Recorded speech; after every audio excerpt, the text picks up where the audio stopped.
Hello, this is Wenker Reviews, and today I'll be doing a video on scary stories to tell in the dark, starring Zoe Colletti, Austin Zager, and Michael Garza, based on the books by Alvin Schwartz, about a group of teenagers who visit a supposed haunted house during Halloween. During their visit, one of the characters finds a book that belonged to a serial killer from the 1800s and takes it with her. Soon after taking the book, they discover something very sinister. Now, I grew up reading these books as a kid, and I was so excited to watch this, and I'm very happy to say that I did enjoy it. My favorite part about the movie was the kill scenes involving the monsters. The monsters looked really creepy, and I loved the suspense in each scene right before each character was killed off. I was genuinely freaked out when each monster popped out, which doesn't happen during any horror movies or most horror movies that I see. But the suspense and the build-ups during those scenes really did affect me, and that's like the best thing about this movie.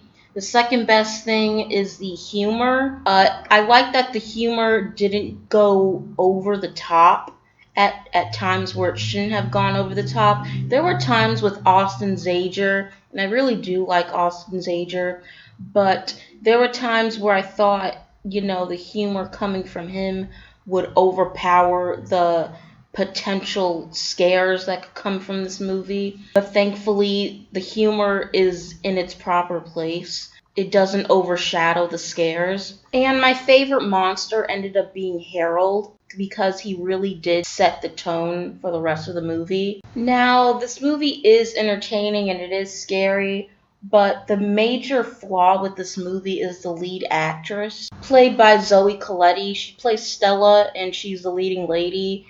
And my major problem with her, I don't know if it's her as an actress or it's most likely the writing and the character itself, but I felt like she was the most uninteresting person in the whole movie. And that's not to say her acting is bad. Like, I thought that her acting was good because she did have scenes where she was scared and she was crying and she really did pull it off.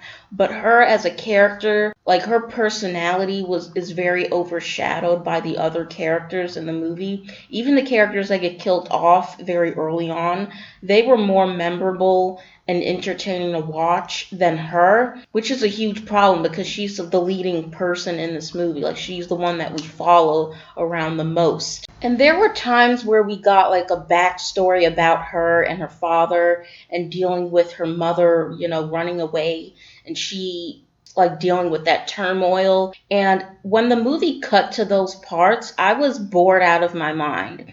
And thankfully, those parts are very brief. They don't drag on. But for the brief time that they are in the movie, I generally did not care because I didn't care about her character.